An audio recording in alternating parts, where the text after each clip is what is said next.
Baik, Bung Fadlison, sebelum Anda menjawab soal kenapa Anda kok tidak pernah terdengar mengkritisi Menteri Pertahanan yang namanya Pak Prabowo Subianto. Anda sibuk mengkritiki hampir semua menteri, ya. Tapi saya ingin tahu dulu karena beberapa waktu yang lalu juga ribut dan Anda selalu memang bikin ribut, ya, terutama di dunia Enggak lah. maya. Anda mengatakan tidak setuju nama ibu kota negara kita di Kalimantan nanti dinamakan Nusantara. Kenapa Anda tidak setuju dengan nama Nusantara? Ya, karena Nusantara itu kan dalam pemahaman kita itu adalah seluruh wilayah yang ada di kawasan Nusantara Indonesia plus gitu ya. Ada bahkan yang namanya nomenklatur wawasan Nusantara. Jadi mungkin kurang pas gitu untuk memberi nama itu Nusantara.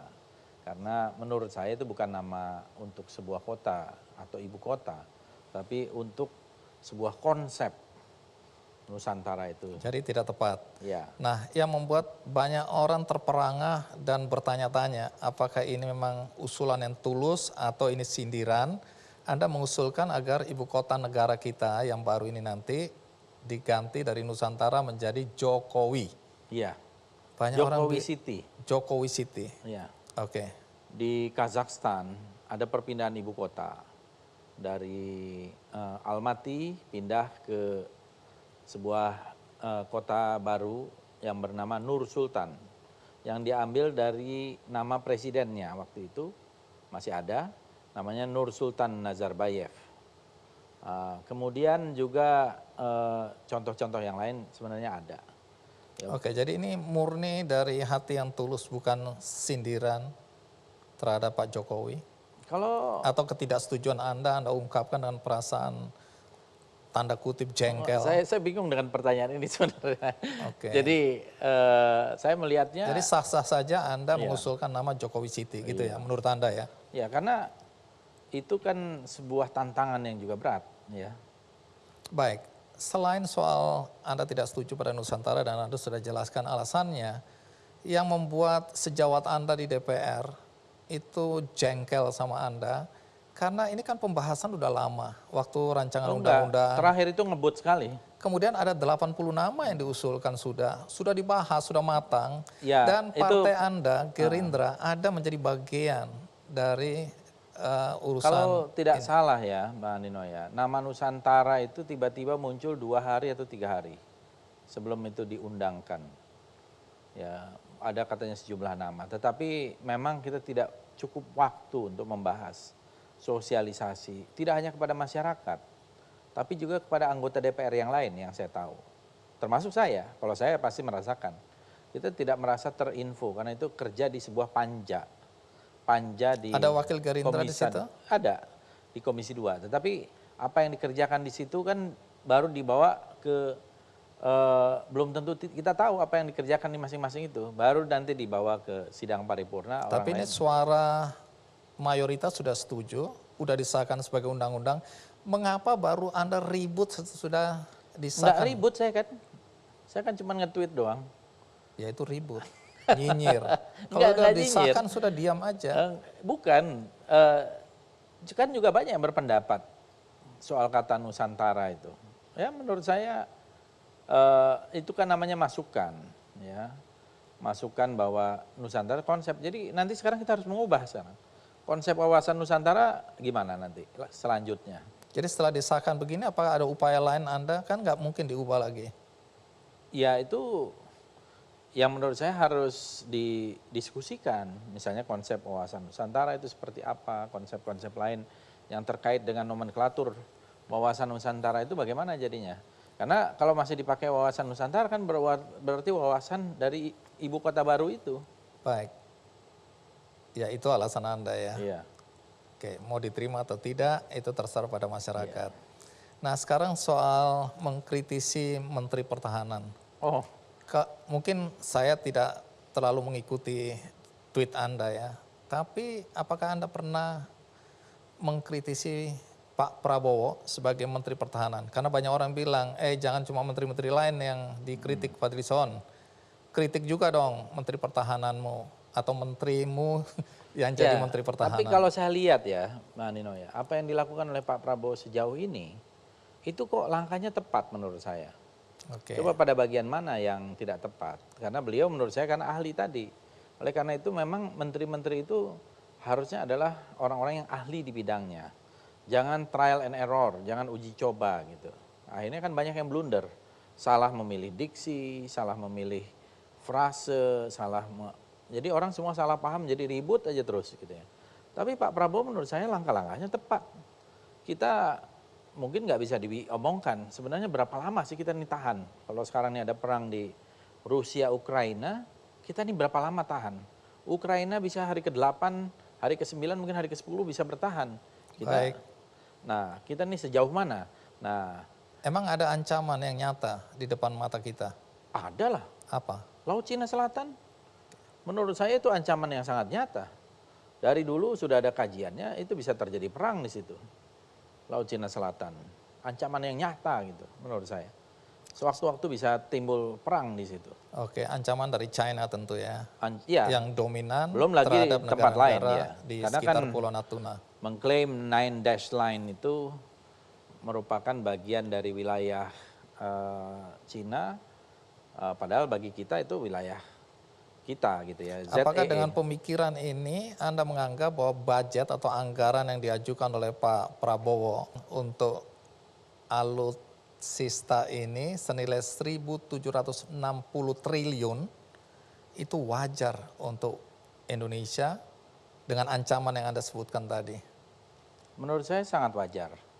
Kita perlu memodernisasi alutsista kita, kekuatan kita di udara, di darat dan di laut ya.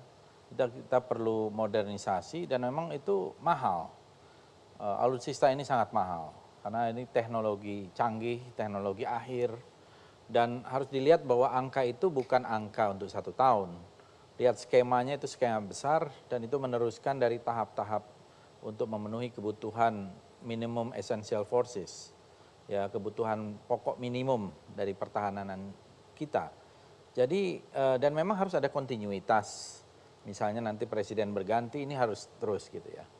Nah, saya kira apa yang dilakukan oleh Pak Prabowo itu beliau tahu dalam soal ini. Kita ini kan negara yang besar, 276 juta penduduk yang harus dilindungi dan kepulauan. Jadi memerlukan anggaran pertahanan. Dan juga di situ ya menurut saya kita perlu alutsista yang tepat, yang sesuai dengan kebutuhan kita. Oke, jadi sekali lagi Anda belum mengkritisi Menteri Pertahanan karena menurut Anda keputusan-keputusan sampai hari ini masih benar. Benar. Paling tidak menurut pandangan Anda. Iya, betul. Tapi ini bukan bagian dari Anda orang dekatnya Pak Prabowo yang menjilat Pak Prabowo. Oh, saya kira enggak, karena dasar argumentasinya kuat sekali. Oke. Ya, itu tadi ya kebutuhan-kebutuhan, misalnya peluru kita ada berapa kekurangannya, dibagi berapa. Kan kita nih sebagai bangsa yang besar kan harus mempunyai juga deterrence, efek gitu ya pada negara-negara tetangga kita. Kalau terjadi sesuatu misalnya di Laut Cina Selatan atau dalam hal yang kaitannya dengan bilateral, kemarin ada soal Ambalat, ada soal yang lain, kan kita juga harus ada persiapan walaupun kita tidak ingin ada perang, tetapi ada pepatah kan mengatakan kalau ingin damai bersiaplah perang, civis pacem para bellum gitu. Oke. Nah, yang juga menarik ini yang muncul di permukaan adalah kritik Anda terhadap Bu Megawati dan Puan Maharani. Padahal kita tahu persis dan ini bukan rahasia lagi bahwa hubungan antara Pak Prabowo dan Bu Megawati itu hubungan yang spesial, dekat sekali ya. Dan komunikasi sedang dibangun antara PDIP dan Gerindra untuk paling tidak menyandingkan Pak Prabowo yang dianggap suaranya masih sangat tinggi dengan Puan yang diharapkan juga menjadi bagian dari kepemimpinan di negeri ini. Anda merusak komunikasi itu dengan mengkritisi Bu Megawati. Yang mana ya? Mungkin Anda lupa, jadi saya selalu mencatat untuk mengingatkan Anda. Waduh ini. Berarti saya mulai menduga Anda ngawur ini Oh nge-tweetnya ya. enggak. Anda nge-tweet itu aja Bukan, karena orang mau bagi saya itu yang tidak ada masalah, tapi bagi orang lain kok jadi jadi masalah. masalah. gitu. Oke. Ya ini berbahaya juga Anda ngomong sembarangan menyakiti hati orang, tapi Anda nggak peduli pada perasaan orang. Bisa juga diasumsikan seperti itu. Nah, tweet yang dianggap kemudian menyerang Bu Megawati, ya, Ya. soal patung Soekarno. Oh ya. Anda ingat sekarang? Masih lupa? Saya catat ya. Anda mempersoalkan soal patung Bung Karno di hampir setiap daerah. Oh iya, ya. Oke, apa keberatan Anda dengan ini kan apa ya proklamator Betul, kita? ini betul, saya men-tweet itu. Tapi menurut saya, masa Bu Mega, saya punya hubungan yang relatif baik sama beliau. Saya pernah Ya, jadi mengkritisi adanya patung Soekarno itu sama dengan menyakiti begini, putrinya. Bang Andi. Saya mau menempatkan Bung Karno itu sebagai Dwi Tunggal dengan Hatta. Itu akan berbeda. Kalau Soekarno Hatta di mana-mana itu baru namanya proklamator. Saya pasti nggak akan protes. Seolah-olah hanya dari Bung Karno sendiri proklamator. Nggak benar itu.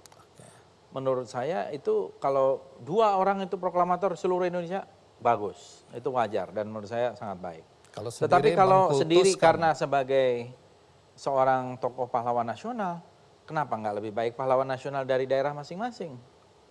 Gitu. Kan banyak daerah masing-masing mempunyai pahlawan nasional. Ada yang menduga-duga Anda punya utang budi yang luar biasa besar sehingga Anda tidak meninggalkan Pak Prabowo. Jelajahi cara baru mendapatkan informasi. Download Metro TV Extend sekarang.